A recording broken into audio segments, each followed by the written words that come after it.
Isabella. So, you know how teenagers, they just deal with so much, right? Like school, friends, hormones, social media. It's a lot. And I've been really digging into how aromatherapy, essential oils, can actually be a super gentle, complementary way to support them through all that. Oh, Sophia, that's so interesting.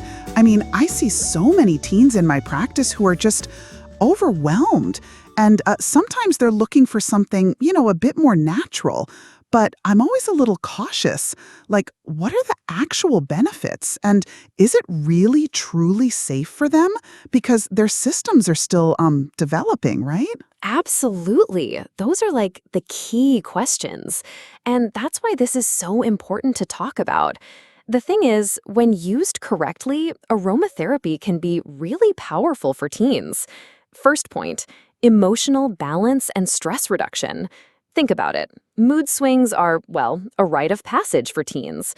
Oils like lavender, bergamot, chamomile, even frankincense, they're known for being super calming. They can help reduce anxiety, like really soothe those frazzled nerves, and just promote a general sense of ease. It's not a cure, but it's a tool. Wow, I can totally see that. Just the smell of lavender already makes me feel a bit calmer. So it's about like creating a more peaceful environment internally almost. Precisely. It's about influencing the limbic system, that part of our brain that deals with emotions and memory. When they inhale these aromas, it sends signals that can actually help regulate their emotional responses. It's pretty fascinating, really. And speaking of peace, another huge area where teens struggle is sleep. Busy schedules, late night studies, hormones. Quality sleep is often just gone.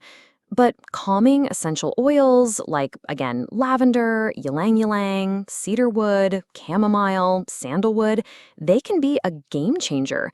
They really promote relaxation and can help improve those sleep patterns. I mean, who doesn't need better sleep, right? Oh my goodness, tell me about it. I hear from so many parents that their teens are just perpetually exhausted, and that impacts everything. So, getting better sleep with a natural aid? That's huge. But what about when they need to be awake, like for studying or concentrating? Excellent question, because it's not just about calming them down. For academic pressures, there are specific oils that can actually enhance focus and concentration. Think rosemary, lemon, peppermint, and grapefruit. These are often recommended to boost alertness and, like, cognitive function.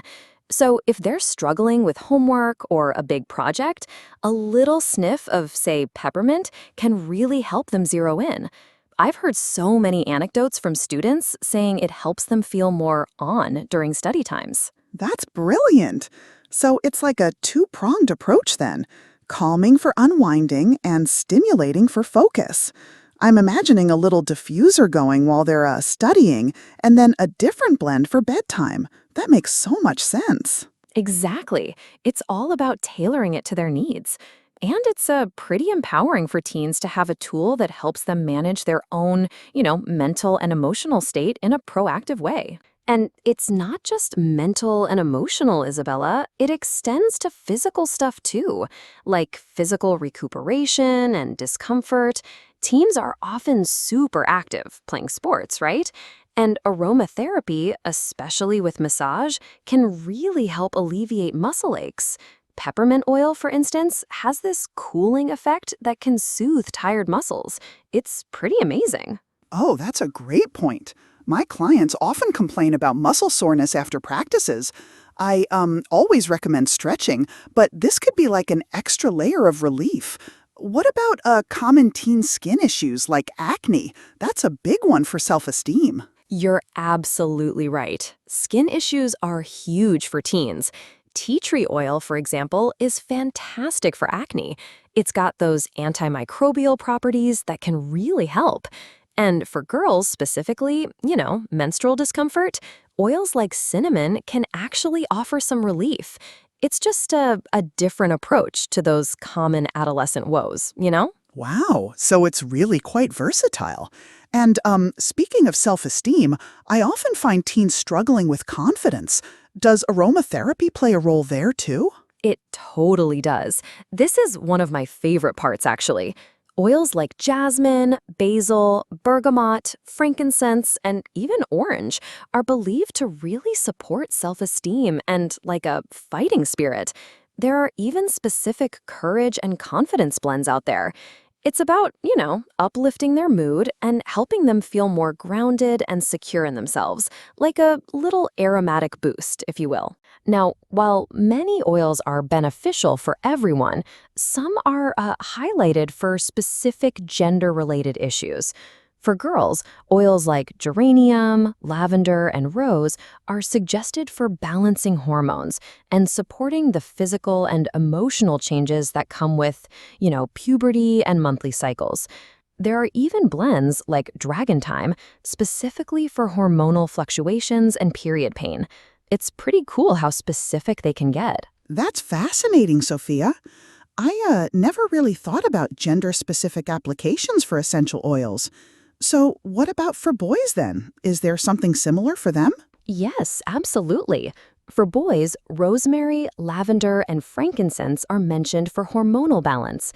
And what's really interesting are tree oils like Northern Lights black spruce and pine.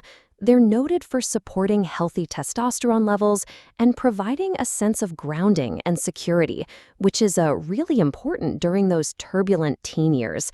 It's about, finding that inner strength. And how do they actually use these? Diffusion is super popular, just a diffuser in their room or study space to create an atmosphere.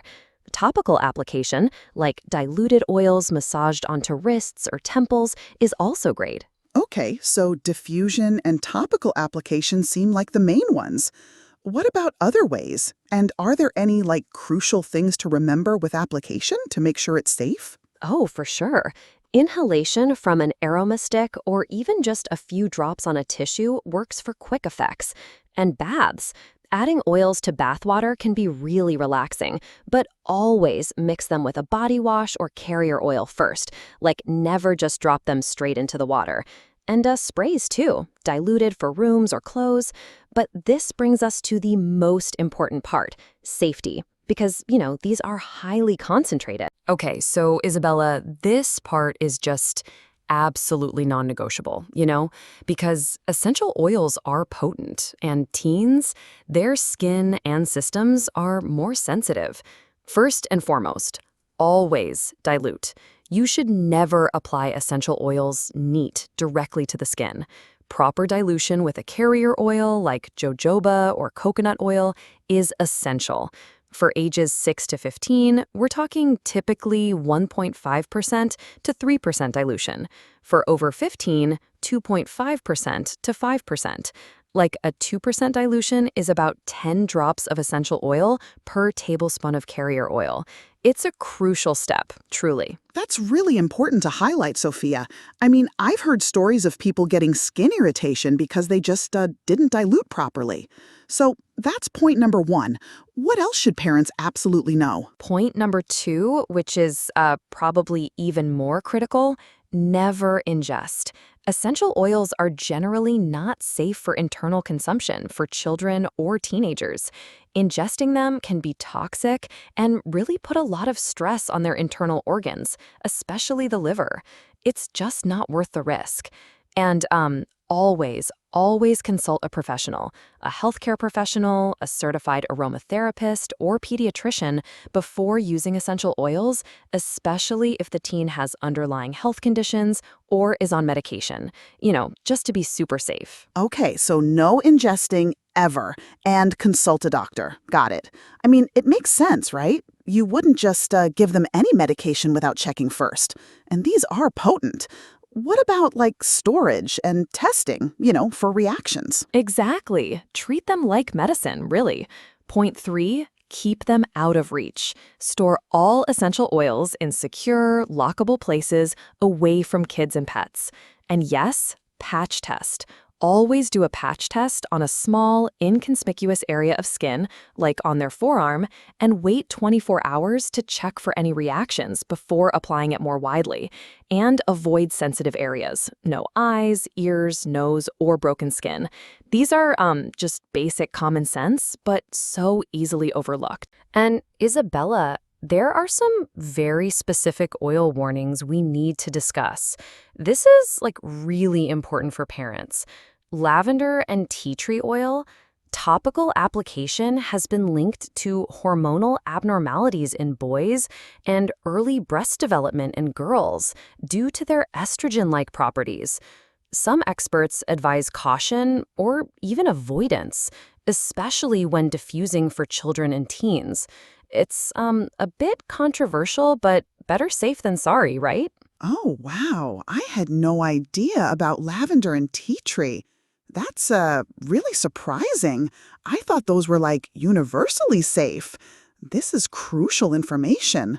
What about other oils that people might think are okay? Yeah, it's a big one that. Eucalyptus can cause seizures if swallowed and should not be topically applied or diffused around children under 10 due to risk of slowed respiration. Peppermint, not recommended topically or diffused around children under 6. Again, risk of seizures in very young kids, and it can cause skin irritation or heartburn. Citrus oils, lemon, orange, lime, bergamot, are phototoxic. This means they can cause severe burns if applied topically before sun exposure. Avoid sun for at least 12 hours after using them on skin. And hot oils like cinnamon, clove, oregano, thyme, they need extra dilution because they can cause irritation. And just generally avoid fennel, rosemary, verbena, and wintergreen on infants and children. Wintergreen especially can be deadly if ingested. I mean, it's a lot to remember, but, knowing this is key. That's a very comprehensive list, Sophia. I think having this clear guidance is so valuable. So parents should really do their homework before just grabbing any oil, right? Absolutely. And finally, just monitor and observe. If a teen develops any adverse reactions, skin rashes, headaches, coughing, difficulty breathing, discontinue use immediately and seek medical advice. It's all about, being responsible and informed. When we understand both the benefits and these critical safety precautions, we can responsibly introduce aromatherapy as a really supportive tool to help teens navigate growing up healthy and wisely.